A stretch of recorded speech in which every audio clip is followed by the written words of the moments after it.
Join UF Hall of Famer and 14-year NFL vet Shane Matthews every weekday as he brings you all you need to know about your Florida Gators, including news, analysis, and opinions with some of the biggest names in sports. Find us on Spotify, Apple Podcast, Google Podcast, or wherever you listen to your favorite podcast. Or watch us live at 8 a.m. on Facebook, YouTube, and Twitter.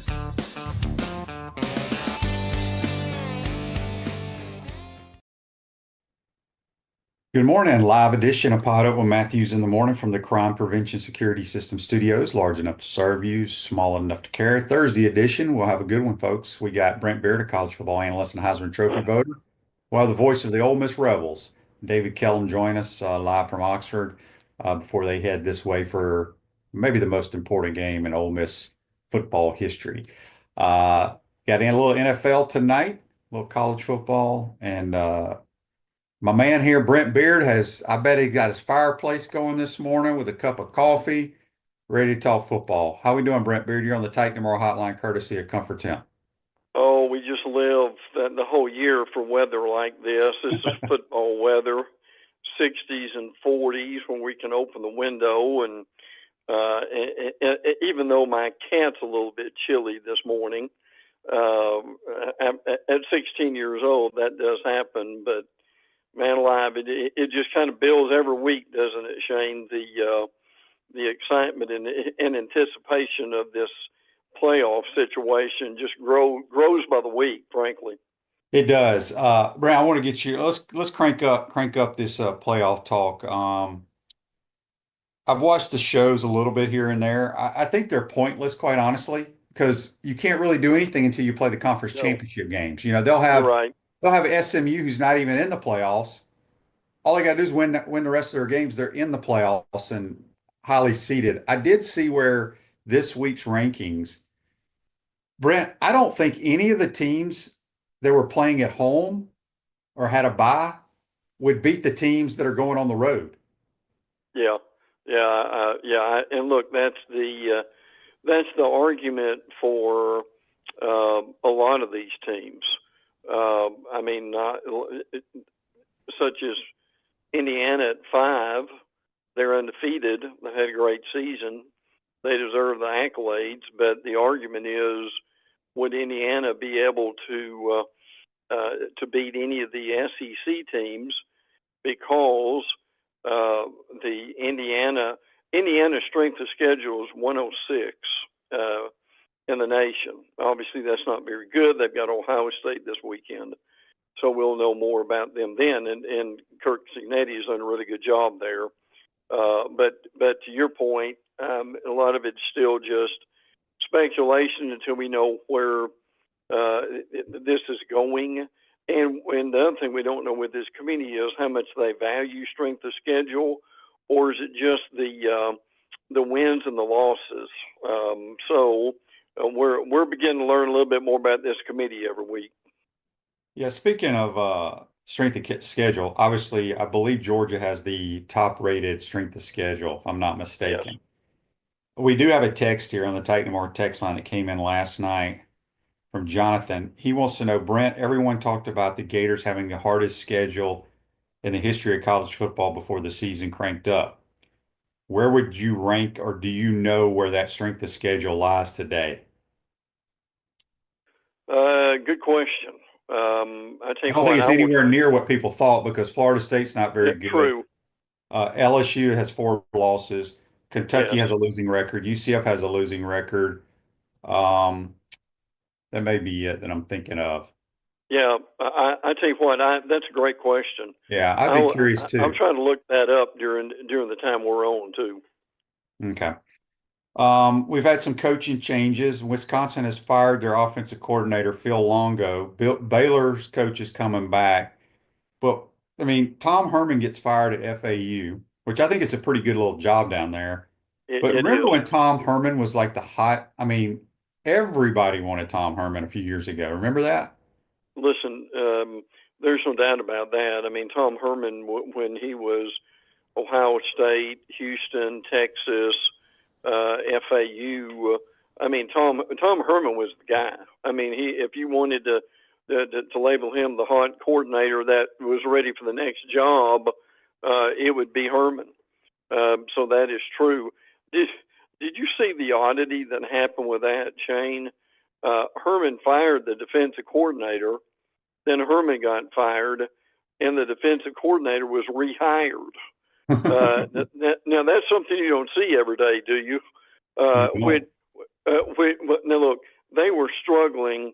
There's no doubt about that. But I think there was obviously some internal stuff there going on that we probably don't know about, maybe never will know about. Yeah, so Barone, who's been wanting an offensive coordinator, he says Tom Herman for OC. So we'll see.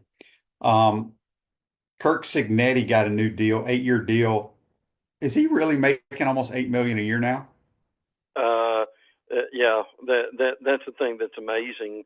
Look, schools have a tendency, and they've made a lot of mistakes with this. There's nothing wrong with rewarding a great year, and they need to do that. But schools have got to be careful when they do these. I mean, look, at an 8-year deal now is almost a lifetime contract, frankly. Yeah, at his age for sure. Right? Oh, sure it is. So schools have really got to be careful, because if you have one good year, and this has happened many times, and then you have, like what, Shane, 3 or 4 average years after that, it makes that extension look a little silly at some point. So I think that's one of the things that schools need to do. You know, reward your coaching staff for having a great year, but at least be fair about it, and do a 3 to 5 year extension, 7 to 8 year extension. Would that be a little bit better for maybe both parties? Yeah, it's bizarre to me as well. On the injury front, nationally, Ohio State center goes down. Is this the kid that transferred from Alabama? Yes. Seth Yeah. McLaughlin is who we're talking about. He tore his Achilles, which obviously is a rough injury, particularly in November. Because, Shane, if you get hurt like that in November, and Achilles may take a year or so to get better. Now, McLaughlin was the kid last year in Alabama. He had for lack of a better word, he had a case of the yips when he was centering the ball. Do you remember that? Yeah. Sometimes it'd be over Jalen Milroe's head or to the side, or he would snap it when Milroe wasn't ready. But when he's playing well, he frankly is one of the better centers in the nation. And he had worked through some of that, was really playing well with Ohio State. And that's unfortunate. Look, you know how important it is to have a center that you trust. So and I'm sure they've got good players, but that's going to be one harder to replace. Yeah. All right. Brent, we have great people who love to do research on this program, all my Good. listeners. So Kanye Ron did the research for us. But he says on YouTube, brought to you by Quality Plumbing, Sagaring's top 5 strength of schedules: Georgia 1, UCLA 2, LSU 3, Florida 4, South Carolina 5. Yeah. So it's weird how obviously some of the teams that were on our schedule didn't pan out like they thought. So that's probably why we're at 4, but still a difficult schedule for sure. Sure All right, is. Brent, the Heisman Trophy. You already got your ballot filled out and know who you're going to pick. Travis Hunter's now the leader. Yeah, well, I never do it until the Sunday after the championship games. Hunter is a leader. Ashton Genty is second. Now, look, this is just some odds, but this is basically kind of what you've got. Dylan Gabriel, Oregon, third. Kent Ward is fourth, and Curtis Rourke, speaking of Indiana, their quarterback is fifth. Now, as Heisman Trophy voters, we get 3 selections. We don't get 5; we get 3. Although it wouldn't hurt some years to have 5. But the thing with Hunter that has been impressive is that there was a game a couple of weeks ago, people know he plays both ways, offense and defense. He played in 160 plays. And as you said well a couple of weeks ago, now he's not going all out on every play, but it is impressive that the guy's on the field for that many plays. So, Shane, I don't know if you wear down with that after a while, but at this point it's working, and they're having a really good year. Well, A, he's a tremendous athlete, he's in shape, but B, he's smart enough football player. He knows when to take plays off. I know you're not supposed to say that, but you can as a DB sometimes take plays off. And if Sure. you lined up at wide receiver, he can be a decoy and not do a damn thing and rest. Right. So anyway, now we had somebody tell us we got all kinds of people doing stats. It says Greg says Florida's SOR, I don't know what that is number 28 and strength of schedule is number 2. So I guess it depends on what publication you look at. I think SOR is strength of record. I think that's another term. Listen, Shane, the analytics that we've got now available to us, and I'm sure you see this when you're in the broadcast booth, it's just phenomenal, isn't it? Yeah, I don't even look at that stuff, Brent. It's way too confusing for me. I like to just look at the stats, in-game stats. That's all I care about. Yeah, understand. Dan's question for you on Facebook Live brought to you by Mellon Law. Will there be an SEC player in New York for the Heisman? That's a really great question. Amazingly, when you look at the odds, there very well may not be. And again, look, there's some years they'll send 5. There's some years they'll send 3. A lot of it depends on the voting. They'll have those votes tabulated by, well, the deadline's Monday at 5 o'clock, and they by about, seriously, by about 6 o'clock, they've got the votes tabulated, and they will announce probably 7 or 8 the guys who are going to New York. Does that make sense? Oh, yeah. That's kind of how that's done. And some years it's only been 3, and some years it's been 5. So that'll be interesting to see. But unfortunately, there may not be for the first time in. I'd have to go back and to do some research on that. Would be the first time we didn't have an SEC player, which is highly unusual. Yeah, Brent, the ceremony is the week after the SEC championship game, right? Yes. So what if Roger Staubach was still playing in the Army in the Army Navy game, because that's the day of the SEC, of the Heisman ceremony. Correct. What would they do there if he was going to be the winner and he's playing in the game? Play the game, go get a private plane and get him there? That's incredible. That's a great question. I really do wonder what they would do at that point, if there would be some kind of delay. The issue is they've got all this stuff that's planned weeks in advance. But you're right about that.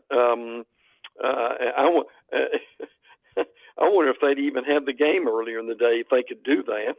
I wonder if they've ever thought through that one. That would be fascinating. It would. Florida Victoria's proud NIL partner of the Florida Gators joined today to make Florida victorious. Got Brent Beaird on the Titan MR hotline, courtesy of Comfort Temp. We'll have David Kellum, the voice of the Ole Miss Rebels, second part of today's program. Brent, we got an elimination game pretty much in the Big 12. BYU's at Arizona State, who people may not be aware of this. They have a chance to win the Big 12. They're just kind of flying under the radar. Yeah, it really is. This is going to be a great game. It's at 3:30 on ESPN on Saturday. Arizona State's one of the hottest teams. And get this, Shane, they have committed just 1 turnover in an impressive 3-game win streak. So Sam Levitt, 9 touchdowns, 0 interceptions. With that, Cam Skadaboo is a really good running back involved with that too. And that's been one of the fun things about this year is just being able to keep up with some teams that we probably normally would not, because when you follow this, the playoff list of teams, again, instead of just like 6 teams like we used to do, we're now following what, Shane? But basically 15 to 20, right? As far as who may have at least an outside chance to get in. Yeah. Text on the Titan Mar text line says, ask Brent, Ray Lewis's name is being thrown around as a possibility for FAU head coach. What do you think about that? No, no. I'm glad you brought that up. That was on Twitter yesterday, and there were several folks who would know. Also, retweet what they didn't retweet, but they tweeted that was not going to happen. So that may have been an agent thing. Not real sure about that, but and I saw it when it first came out, and it was certainly interesting to see. But there were some quick rebuttals from people who were close to that program, either in media or whatever, that said no, that's not happening. No, because I think people felt, and again, I don't know what Ray Lewis is doing right now, but people forget, like Dion, he coached high school ball, coached his kids in high school. I don't know if he was the head coach at that point. And then obviously he went to Jackson State, now he's at Colorado. I don't Right. know if Ray Lewis has ever coached or not. Yeah, Um, if he hasn't done very much of it. So, and and if he's interested, hopefully he will, but it probably won't be at FAU. yeah. Okay, before we move on, Brent, this is a text on the Titan Mar text line. It says, Shane, did you hear what Lane said about the SEC title game? It's just crazy to me that no one really cares about playing in the conference title game, but at the same time, I understand where they are coming from. This new CFP is going to take some time getting used to. Yes. Well, I think I've said this. I feel like Ole Miss sits in a good spot because I don't. We're going to go over the tiebreaker in a minute, Brent, and we could probably talk about it for 2 hours. Yeah. But I think if a team was undefeated or had one loss, say like Texas, yeah, you Hmm. want to go win a conference championship.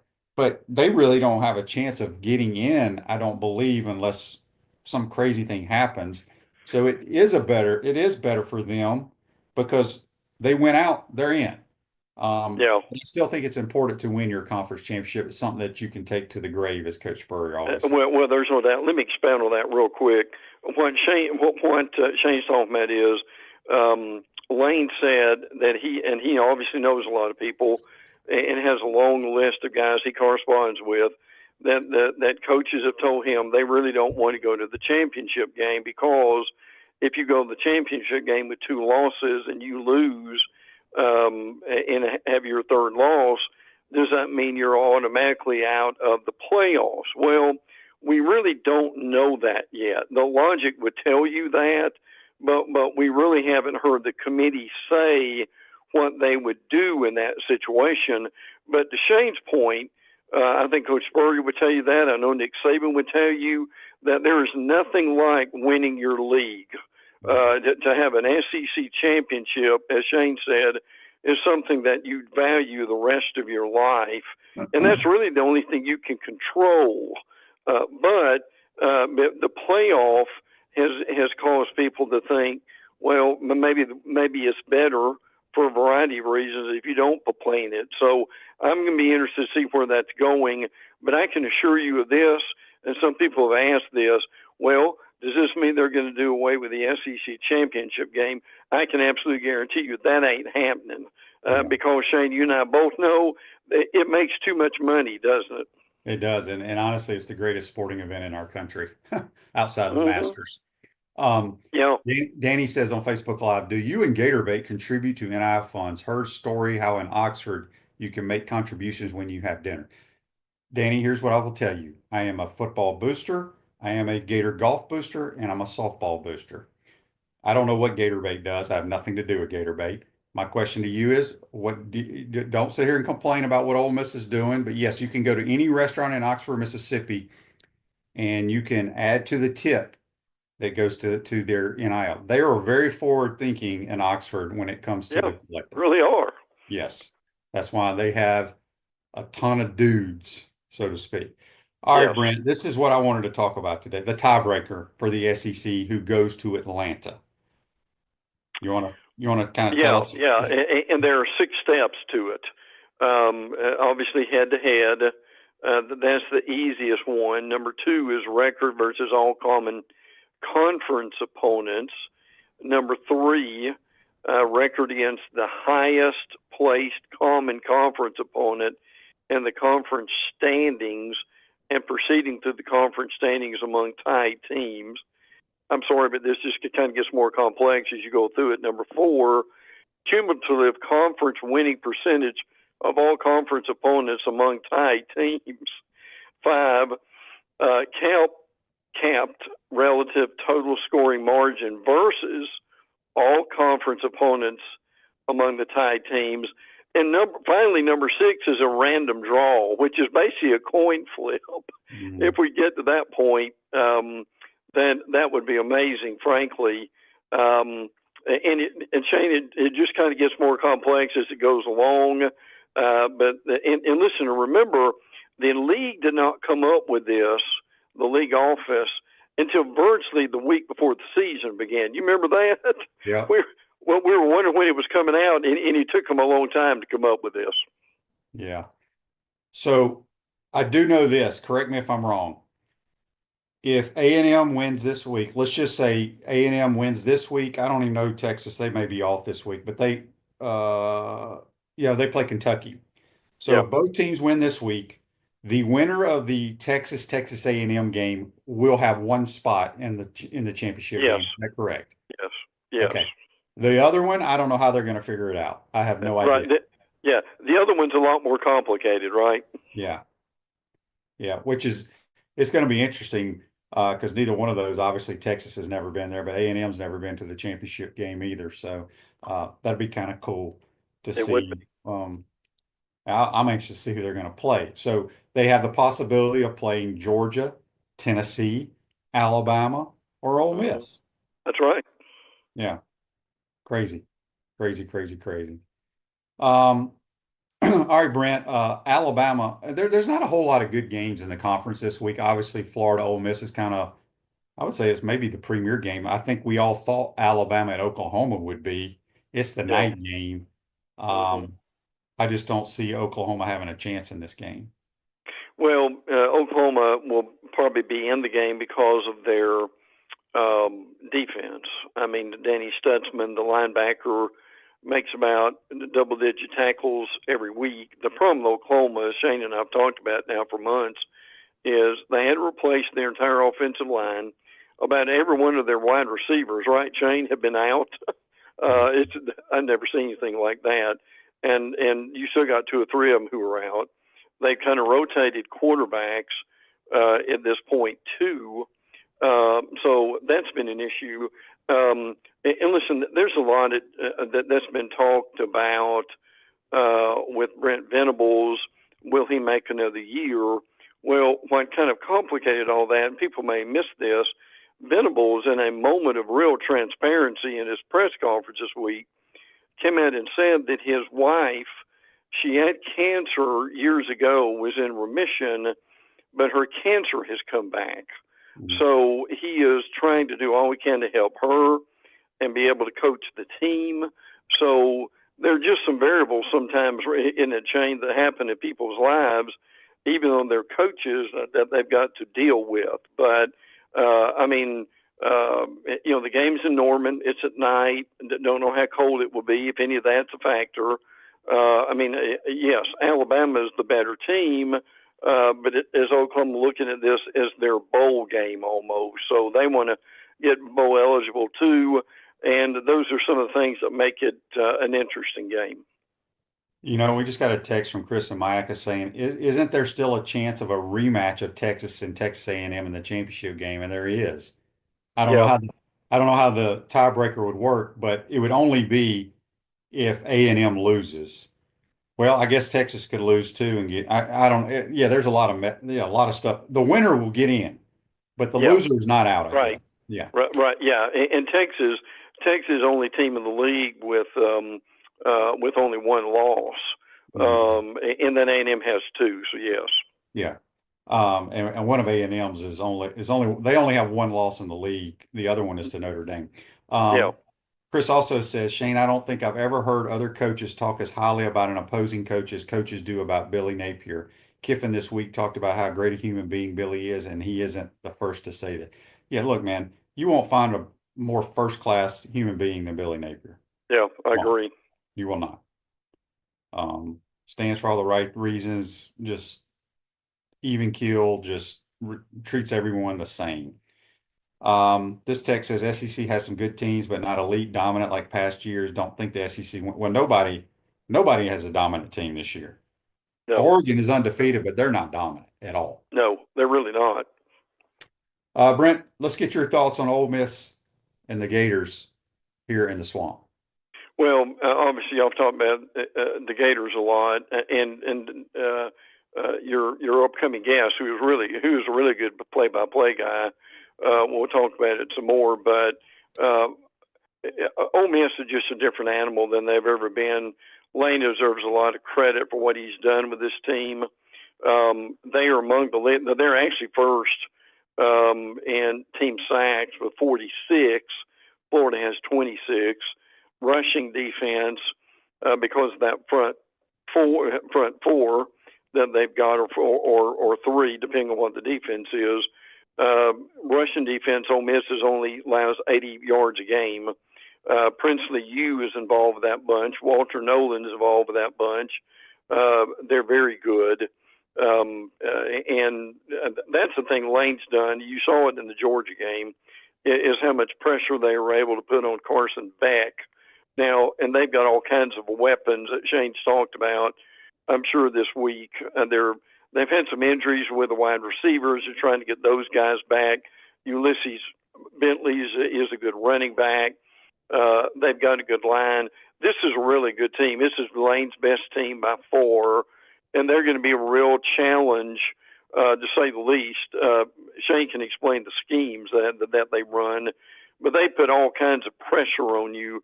And the thing that's not said enough about Shane is Lane loves to run the ball. Yeah. And he's known as a guy who throws it and can throw it deep and a lot of different types of a passing scheme. But he has matured into more of a line of scrimmage guy, and I think that's the reason right now they're winning the way they are. Yeah, their interior guys on both sides of the ball are clearly better than they've been in the past. Brent, I wanted to say that we got to make fans happy here, because I think we posted your picture with the St. Augustine Gator Club. Yeah, I know you spoke that's right. there. I spoke to I want to give a shout out to the good folks down at the Ocala Quarterback Club. I spoke there last night. Great people. And but I know the Gator fans on here. I don't know if we still have your Georgia picture. We're gonna leave it up because Brent's an Alabama guy. He speaks at the Georgia Club. They don't kick him out of there. So, but we right. do have your picture with the St. Augustine guys. I speak everywhere, frankly. If it's churches or clubs or I've spoken at the Rotary Club this year too, with folks wanting to hear about football. But yeah, I enjoy the St. Augustine Gator Club. And they told me, and by the way, a lot of those folks listened to us on Thursday, but they told me, Shane, now look, you got to get rid of that Georgia picture. You need a Florida picture. So before you leave, we're taking one. Yeah. Well, Brent, enjoy the weather, enjoy the games this weekend, and we'll talk to you next week, my friend. We're going to talk a little Ole Miss football with the voice of the Rebels now. Enjoyed it. Thanks much. All right. That's our college football analyst and Heisman Trophy voter, Brent Beaird. Join us on the Titan Tomorrow hotline. Take a quick timeout. Come back. We'll be joined by Kellum, voice of the Ole Miss Rebels. Get their thoughts of heading to the Swamp. You're watching and listening to PodUp with Matthews in the Morning from the Crime Prevention Security System Studios. We'll be right back.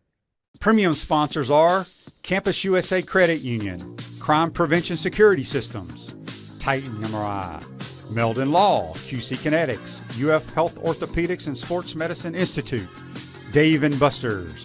Gridiron sponsors are Florida Cracker Kitchen, Comfort Temp, Peachland Dental, Ruse Ogre State Farm, Tropical Smoothie Cafe, Cogent Bank, UF Bookstores, Florida Victorious, Quality Plumbing, Silverback Concrete, Electronics World, Miapa Latin Cafe, 84 Lumber, Baker's Sporting Goods, Big Mills Cheesesteaks, Celebrate Primary Care, Dowling Signs, Gator Dominoes, Ironwood Golf Course, Okido America, Gator Bait Media, Bishop's Barbecue, Los Linderos Tequila, Sunshine Holiday Lights, MG&A Wealth, Nest and Wow, Watch and listen to us live on Facebook and YouTube. Listen to the podcast whenever on Apple or Google Podcasts, Spotify, or wherever you listen to your favorite podcast. Remember to like, follow, and subscribe so you don't miss an episode. To become a sponsor, call my man Freddie at 352-284-3733. Pro football legend Emmitt Smith understands your joint pain. It does not surprise me that there are a ton of people out there that's in pain. That's why Emmitt is such a proponent of QC Kinetics, offering real lasting joint pain relief with non-surgical, all-natural biologic treatments. Whether it's a joint pain, ankle pain, shoulder pain, neck pain, back pain, hip pain, any kind of pain, the body eventually will break down when it's under that much stress. That stress can cloud your judgment to the point that you'll just say yes to the scalpel or yes to another prescription of pain pills. But maybe it's time for a second opinion from QC Kinetics. The reason why I would recommend this is because the natural biologics that QC Kinetics is providing you gives your body a chance to naturally heal itself. Restorative, regenerative solutions are here. Get lasting relief and live your life. Call QC Kinetics, 352-400-4550. That's 352-400-4550. QC Kinetics, 352-400-4550. After serving over 100 families over the past several years, we're super excited to kick off the holiday season. I'm Dylan. I'm Garrett. And we're Sunshine Holiday Lights. We all know how stressful it can be to decorate your home during the holidays. Our services include installation of all material, maintenance, takedown, and storage of the material throughout the year. If you want to spend more time with your family this year, give Sunshine Holiday Lights a call.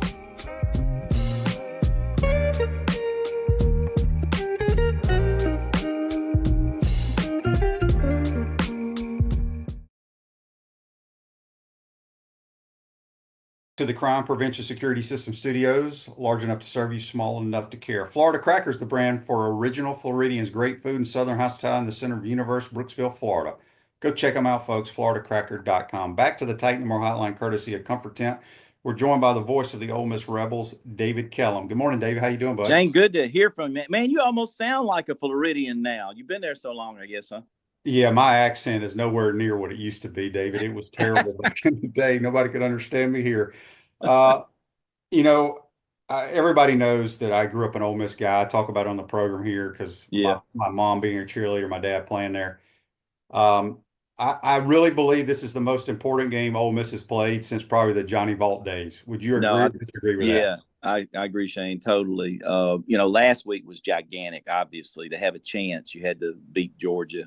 And we did. And now you look at the playoff picture and you're there. You just got to win out and you're going to be in the playoffs. So it is a huge game and typical SEC late season situation. It's fun to be involved in it. There's a lot of times through the years we have not or just barely missed. But this is a huge opportunity, obviously. But I agree. I think it's as big, at least, as anything I've associated with in my years. Yeah, this was kind of the year I think Lane went kind of all in through the portal. I know that the Grove Collective went out and raised some good money for some really good players they brought in. Let's start with the defense. Pete Golding's come over. Last year, Ole Miss couldn't stop anybody really. But They have an SEC defense now. I think it all starts with the front four. Obviously, Gator fans are very familiar with Princely. But Walter Nolan, the number four, the other defensive end, is just as good as Princely, in my opinion.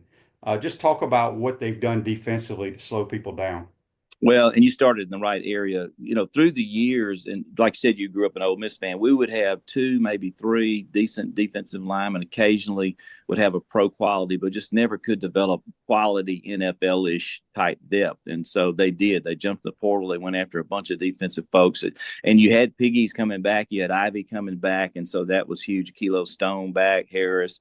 And so you were fortunate to retain a lot of those guys. And then when you added Princely, Cam Franklin's played a little bit, but Jamarius Brown, we've got more depth and quality depth in the defensive line since I've been here, and I've been doing this since '89. And it's really good. They're fresh late in the game, which I think makes a huge difference. And that was the biggest step from last year. This year, we had some really good guys there, but we just kind of faded late because we didn't have the depth we needed on the defensive front. And of course, they beefed up the backside too, but it's a really, really good defensive front, and there's more depth there than we've had in a long time. When you look at the back end, obviously, Florida now playing a true freshman quarterback, DJ Lagway, who has been hampered with a hamstring. but is really, really having a lot of success throwing the ball down the field. His intermediate type throws, he's struggling. How does Ole Miss match up, you think, with this deep passing game of the Florida Gators? Well, I think it gets back to the pressure, and he may be difficult to pressure. I'll say one thing. I watched the game last week. I was so impressed with him. I mean, he doesn't play like a freshman. He doesn't seem to get rattled, or at least in the game last week. It was fun to watch him play, and I think he's going to be a real gem when things settle with him. But made all the throws, hampered, couldn't really run, but just did a wonderful job. And I do believe it starts with any quarterback with us. Is we've got to get pressure to force them into making some bad decisions and all. And then Paul and TJ Dottery, the two linebackers, the starting linebackers in that rotation, have been fantastic behind that defensive front. And they went out and got some defensive backs too in the portal. We got a little more length than we've had in the past. And Trey Amos is outstanding. Washington, Saunders, Kennedy, all of those guys are really good. So overall, there's some really good pieces there. But I do think it gets back to that defensive front. We didn't have a single sack against LSU at LSU, which was crazy. We've had 22 in the last 3 games since then, and I saw where Florida just got all over LSU as far as the sack goes. So we didn't get the pressure in that game, and it hurt us. So that's the key for sure. Switching over, obviously, this is what Ole Miss's bread and butter is, offense under Lane Kiffin. Very experienced quarterback, got a lot of really good skill players, but they like to run the football. First question, is Trey Harris, you think, going to be back ready to roll? I think so. He's been in practice this week from what we've been told and all, and I think that he'll be available. But, how effective will he be? He's been out for a while, and I don't know if they're just going to throw him out there and make him the center of the offense like he was earlier in the year. I think he'll be in the mix in some form or fashion, which is huge because he's one of the best receivers in the country. And then as we talked about the interior alignment on the defense side of the ball, Ole Miss, I remember Coach Saban talking at the beginning of the year, Ole Miss looks like the Georgias and Alabamas on the offensive line. Are they healthy there? And what is your assessment of how they've played so far this year? Well, probably as healthy as we've been. We're getting some key people back. We may see Jaden Williams back to some form on the offensive line. A bunch of those guys kind of banged up. Jordan Watkins told us in a press conference, one of the slot receivers who's had a fantastic year, that after the Georgia game, you got a lot of momentum and you think, well, we need to keep playing. But he said we needed the break. We needed to get away, get some guys back, and take a 2-week period where we can recover physically. And so I think the break came at the right time too to get some of these guys back. Even Jackson Dart got an ankle injury in the Georgia game and fought through it, made some great plays. I mean, he's just a warrior. But he probably also needed an extra week too. I wanted to ask you a question because, the Gators went through the quarterback injury situation. We lost Graham Mertz, the Tennessee game with the ACL, and then DJ Lagway, our backup, goes down. So we're kind of stuck with walk-ons. My question to you, and I know the Gator fans are interested in your answer here, how in the world does Lane have that quarterback room stacked year in and year out? I mean, don't those guys want to play? Yeah, it's amazing. I think reputation first. I mean, he's known nationally for his offense, and so guys want to play, and they're kind of willing to wait their turn a little bit, I guess you could say. But Austin Simmons, who's a Floridian, is fantastic. Left-handed guy. He pitched for us in baseball this past year, and as a true freshman, he only turned 18 here not too long ago.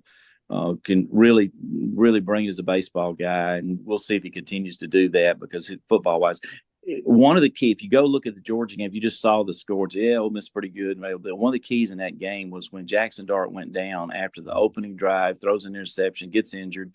They go up 7-0, and Austin Simmons comes in the next drive and takes us down the field and scores. Just boom, boom, boom, perfect throws. Really, really look good. So I'm kind of like you too.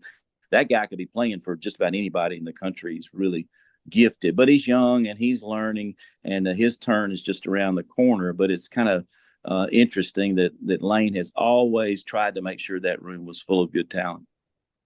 George has a text here on the Titan Mar text line for you, David. He wants to know how many starters for Ole Miss came from the transfer portal.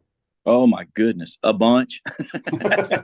Yeah, the number. But I mean, you look at the defensive front we're talking about. Kelo Stone's Georgia Tech, Ivy's Georgia Tech, JJ Pegues is from Oxford, but he went to Auburn originally. Mm-hmm. You know, Nolan's from Texas A&M, and then you go the back. You got Amos from Alabama. Chris Graves is a backup from Miami. Paul is from Arkansas. Daughtery's from Clemson. There's Tulane, South Al. I mean, it's just amazing.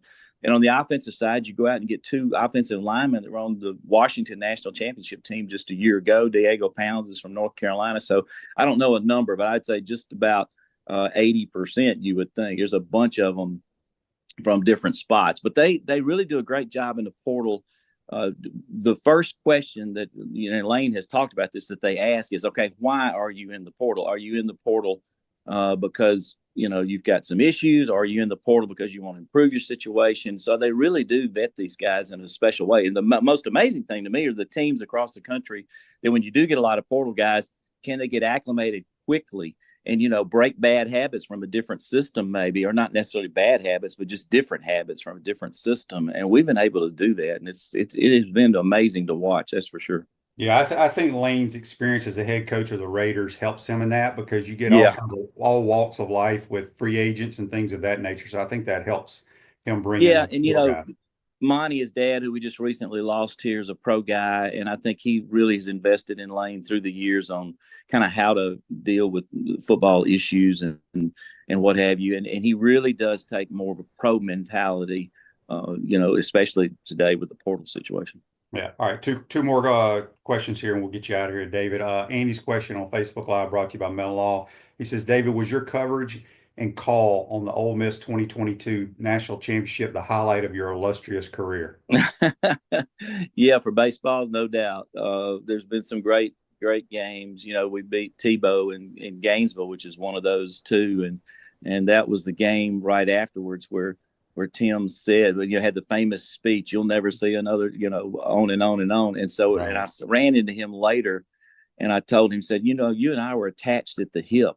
And he said, "What are you talking about?" I said, "I was the one that they used the audio on ESPN that said stunned silence at Florida Field, and then your speech followed." I said, "They played that 1,000,000 times, but nobody knew who I was."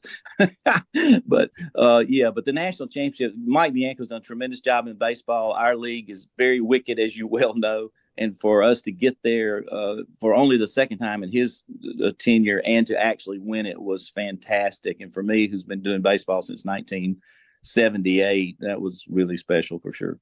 Yeah. All right. Last one, David. Daryl says here, David, what is the craziest egg bowl that you've ever called? Oh, wow. I could write a book on those. You know, I think the year that, and gosh, this is splitting hairs too. The craziest one I think I've ever seen was when Artie Crosby missed the field goal. I was a student in the end zone when that happened. But wait, hang on a second. What year was that? That was 70. Was that in Jackson? Or 80? Was it 80, 79? Yeah, it was in Jackson. Was that the one where he kicked the Mississippi State guy kicked the field goal and the wind blew it back? The wind blew it back. I had a bumper sticker, David. It said, "Go Rebs, go! Blow wind, blow." I know it.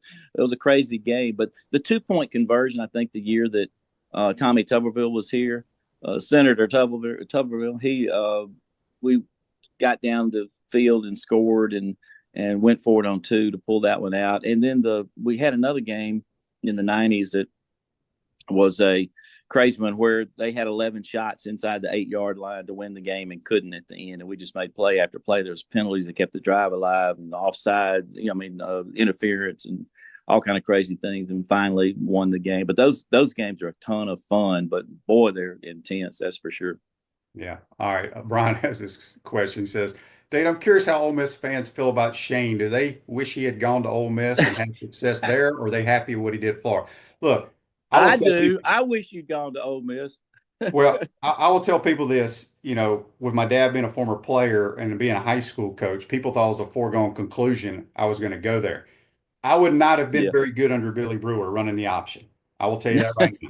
No, you like to sling it a little bit. Yeah, you were a a lot highly better than I recruited did. player, though, and it was, you know, and it's interesting. I think some people forget, you know, how talent rich the state of Florida is, Shane. But Mississippi per capita, we've had some incredible athletes through the years, and everybody and his brother wants to come in here and try to get them.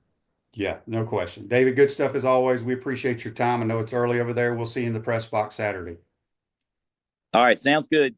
Yep, that's David Kellum, the voice of the Ole Miss Rebels, joining us on the Titan No More hotline, courtesy of Comfort Temp. Take another quick time out, come back, get to more text and comments and questions.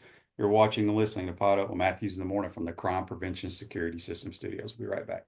Premium sponsors are Campus USA Credit Union, Crime Prevention Security Systems, Titan MRI, Meldon Law, QC Kinetics, UF Health Orthopedics and Sports Medicine Institute, Dave and Buster's.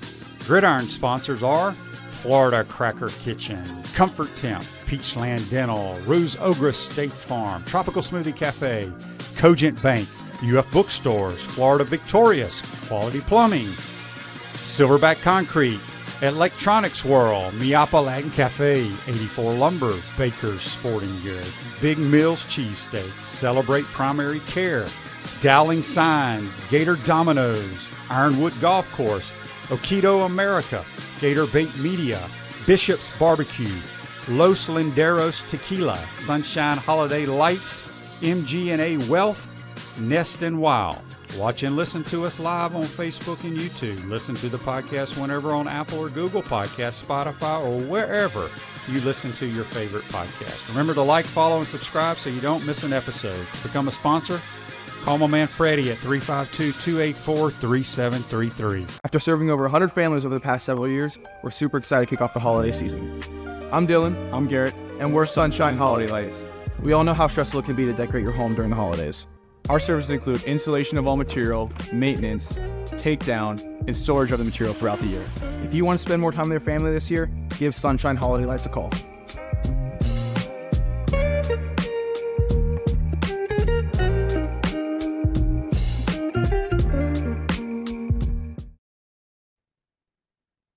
Welcome back to the Crime Prevention Security System Studios, large enough to serve you, small enough to care. Rose Ogre State Farm offers a team of dedicated insurance professionals ready to help life go right with the right insurance options for you and your family.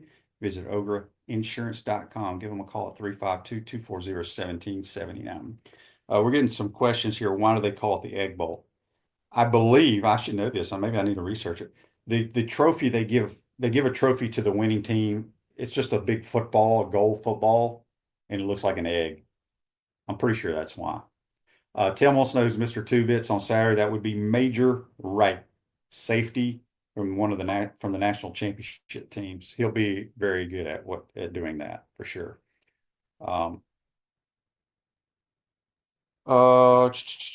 Frank wants to know on the Titan Mar text line, how would you describe Lane's offense and who do you think were his biggest influences? Oh man. He's got a little bit of West Coast, which, he ran a lot of West Coast when he was coaching in the NFL. He's got a little bit of everything. I would say his biggest influence, I don't even know if it was from an offensive coach, but it's probably from his dad. His dad was really involved in Ole Miss once he retired, and then he passed away this past year, I believe. But they do a lot of good stuff offensively. Got a little bit of that Baylor hurry up. So he's taken a little bit from everybody or everywhere he's been and just watching tape and changing things. He's adapted. Let's just put it that way. Adapted very well. This says right here, Shane, the Egg Bowl will be a huge, assuming Ole Miss does what they should Saturday. Mississippi State would love to play spoiler. Yeah, I don't know where the game is this year, but there's a lot of, you talk about hatred, people. There's so much hatred in that game. It's crazy. Another text here from George. He says, Shane, we're glad you didn't go to Ole Miss and came to Florida. Yeah, that was a tough decision. I don't know if my mom and dad were upset. Eventually, they never told me. They were very supportive. But I will tell people, that was a good question that someone asked, is that it was kind of like a foregone conclusion that they just assumed I was going to go there. But I really love the school, but I just felt like I needed to get out of the state and I wanted to go to a bigger program. And, Peyton kind of went through that. Now, obviously his dad was a star at Ole Miss, but boy, people gave the Manning family crap, a lot of crap when Peyton chose Tennessee over Ole Miss. It was rough on them. I do know that. Andy's question on Facebook Live brought to you by Melon Law. Do you think Milroe will be a high draft choice, and what position oh, he's not going to be able to play another position. He'll be a quarterback. He'll be kind of a project. He's still not a great thrower. Throws a good deep ball. I guess he's draft eligible, right? He won't be coming back for another year. He'll probably be a first rounder because he's got unique skill set for sure. So Andy says the Egg Bowl came about in 1979 when both teams were 3-7 going in and not bowl eligible. Yeah, I don't. The game he was talking about, people. They used to play Ole Miss, Mississippi State, and Jackson every year. I can't remember when they went home and home, but we'd go to that game every year.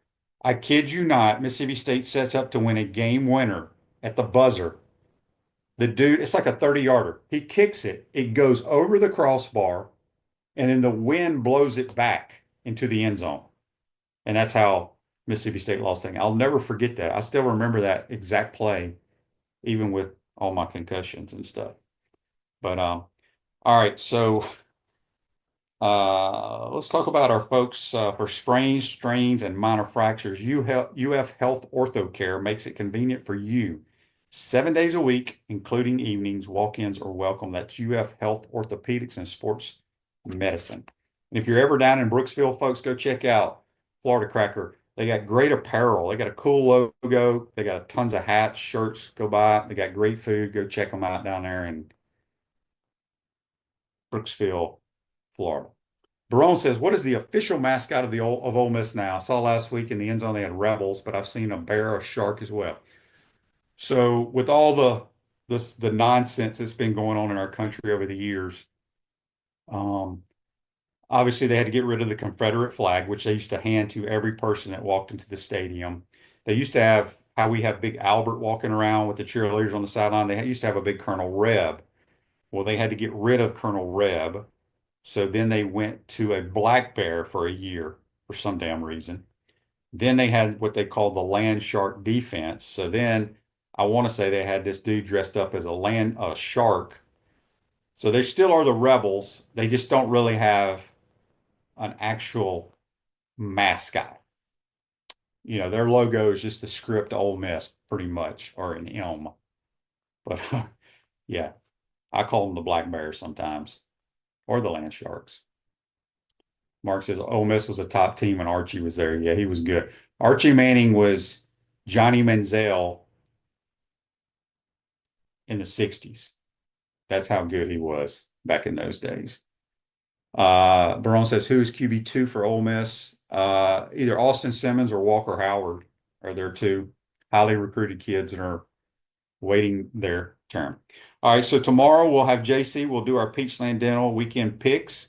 We'll talk a little bit more about this big game against the Ole Miss Rebels from a Gator standpoint. I don't know if we're having Chris Harry on tomorrow or next week. I know the Gators go to Orlando for that Thanksgiving tournament. I can't remember if he wants to come on tomorrow or next week. Huh.